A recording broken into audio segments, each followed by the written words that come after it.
Good morning, ladies and gentlemen. Double A Trucking here. Houston, we have a problem. And it's a big problem. But a problem that can't just be fixed in one day. A problem that is going to take until Monday because everything is shut for the weekend. I'm in Madison, Georgia. And, yeah. The air leak that was causing me mischiefs every night has finally been found, and it's an actual one that's going to cause a problem in the future, bigger than what it is now. So, anywho, that was the problem, but the extent of the problem is actually where it's located and to what it actually does, because I learned something new yesterday about my particular part on my truck. I have a 2023 International, and yeah, the air valve dump valve chamber thing broke. I'll have to look up the actual name. I'll correct it later. But it basically attaches to the air tanks underneath where the driver's side door is. At least one of the two of them. There's two there, and there's on the other side. And the part that broke is the air valve that dumps moisture from the air tanks.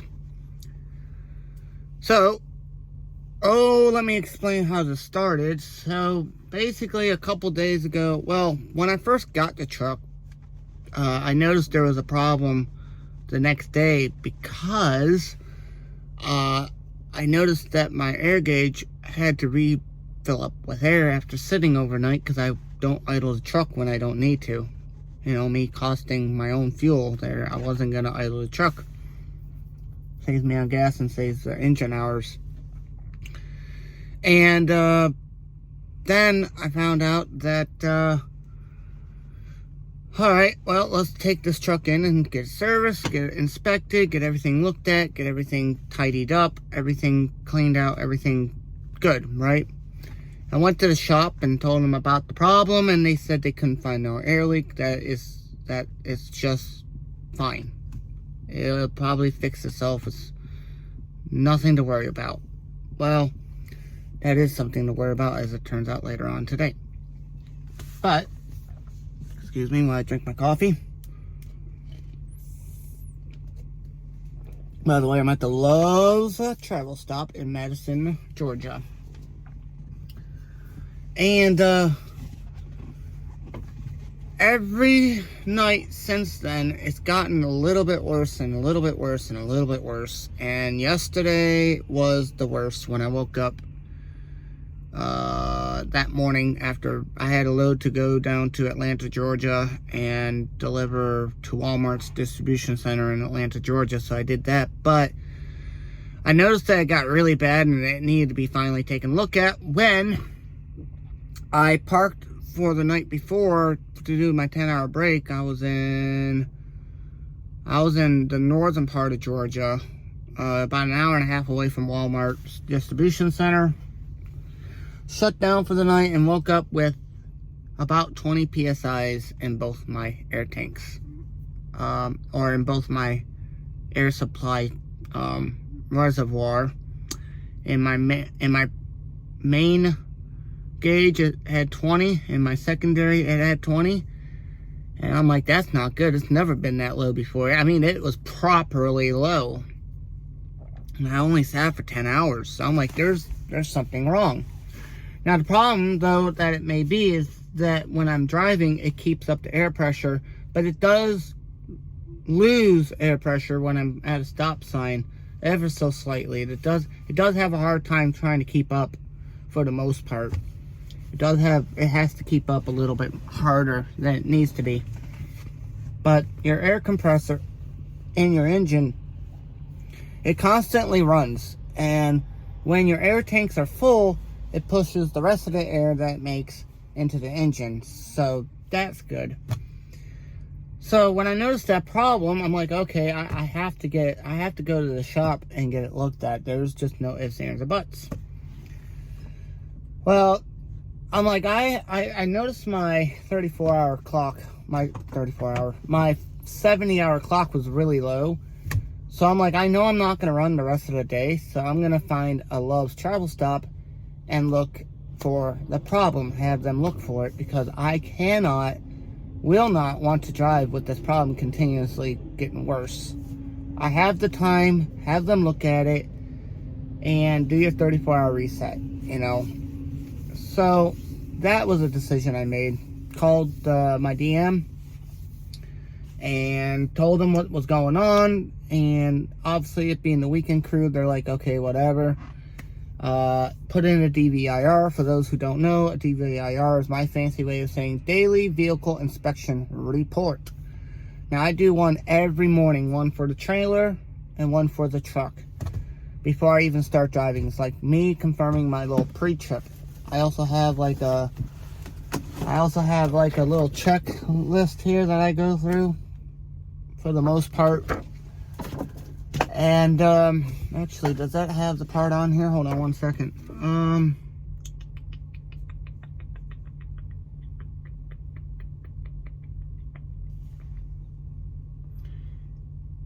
Apply brakes, engine idle, governor has cut off between 90 and PSI. Okay, well, that's not what I want to hear. Doesn't seem to be on here.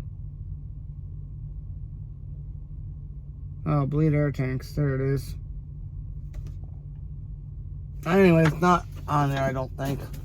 But, anyway, so I'm at the Walmart DC unloading my trailer. It's a drop and hook, so that made it really fun for me. I love dropping hooks because they're just in and out, constant in and out. And those are the kind of runs I like to do. So when I was sitting there, I turned the truck off because, again, I don't want to burn fuel. Even though idling for a few minutes ain't gonna really make that much of a difference, to me it does, because I'm the one paying for the fuel. I think it's for every hour or for every 3 hours it burns 1 gallon of fuel or something like that, I think, if I heard correctly. So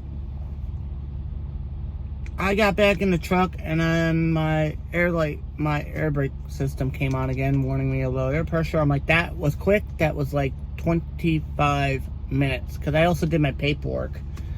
I was doing my tablet and my paperwork, because I write everything down. I make sure everything's up to date. And I'm like, that's gotten bad, where it's losing that much air pressure real quick. But it was able to keep up with it for the most part when you're driving, because the air compressor is going, so it's rapidly putting air back into the air valve, air tanks, only to come right back out in the air valve that is leaking. Now, the thing is when you are looking for the air valve, it can be a bit tricky. I looked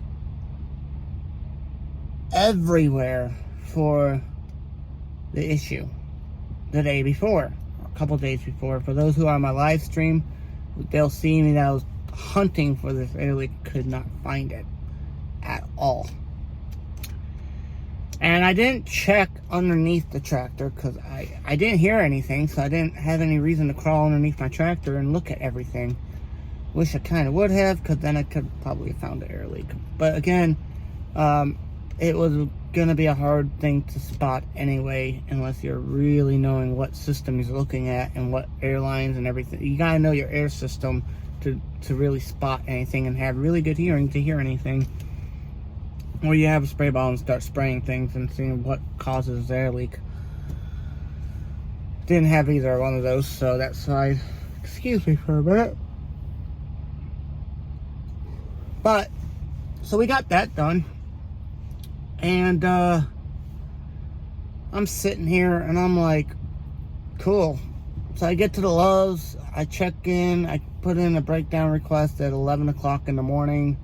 Or no, actually it was like 9 o'clock, 10 o'clock in the morning. I put it in for. I didn't get put into the shop until 3:30. By then it was late in the afternoon. And the shop came back and said, hey, we found your air leak, but it's a part that we don't even have, and we're going to have to order it from Directly International, and they're closed until Monday. I'm like, great. So it was basically my air valve part that broke, and they have to replace the entire thing. Now, I did do research on this. I took a picture of it, used Google's imagery, and it's exactly the part that I'm looking for. Here's the problem, it's about $300, give or take, on certain areas. But then the problem is, where can you find this part that's relatively close? I have no idea what's going to happen. So, come Monday, I'm going to check back in at Love's at 7 o'clock in the morning and see exactly what needs to be done to get this fixed in a timely manner. And I'm going to go in at 7 o'clock in the morning when they open up and just see about getting it fixed, so I can get back on the road and rolling, because every day I'm down is a day I'm not making money. So if I can start rolling Monday, that'd be great. You know, that basically puts me in time frame of my 34-hour reset being complete, you know.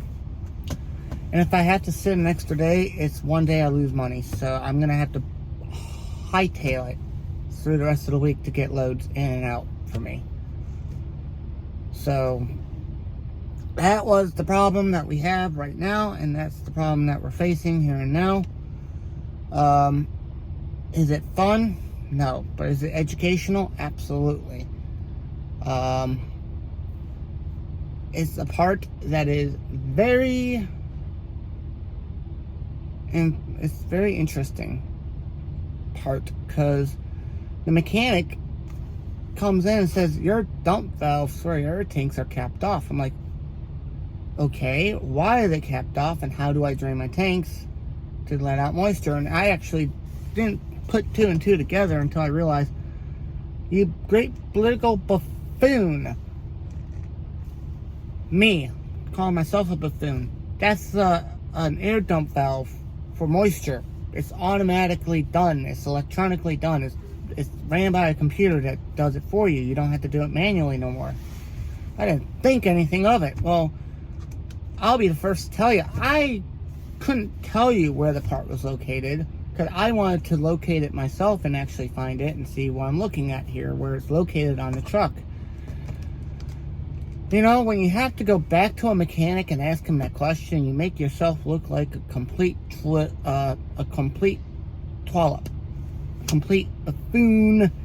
And it's like, you're a truck driver and you should know this stuff. And that's what I was, you know, that's the impression I get from some of these people around here. You gotta know your truck. You're a truck driver. You went to class. You did all the studying. But I didn't go to school to become a mechanic. I only know about 10, maybe 15, 20% of this truck system. Anything from the fuel system and fuel filter to the coolant system to the radiator to the radiator fan and all that stuff that I can visually see to make sure it's not broken, to the airline, the pigtail, and the chambers, and it's just, I know a very, very small amount of the truck. The bigger stuff is what the mechanic gets trained for, because they are certified to fix your truck. I am not certified to fix my truck. So that was what's been going on and stuff like that. So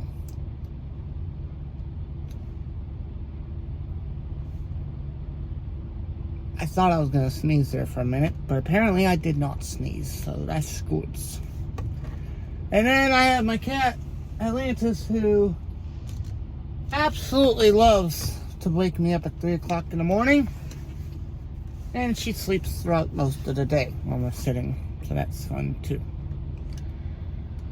And we'll see from there. But yeah, guys, I hope this part gets fixed on Monday. Hope everything goes well for Monday. I'm gonna do what I can. I'm gonna run back in here today and see if the company's approved the repair, or if they're not gonna approve it until Monday comes along, and see if they can get the part delivered. I'm gonna find that out here shortly. So anyway, guys, I wanted to share that update with you, and I hope that helps explain the problem and the magnitude of the problem, and stuff like that. So we'll see what happens. So yeah, thanks for watching. Hope you guys have a wonderful day. From AA Trucking, where adventures is possible.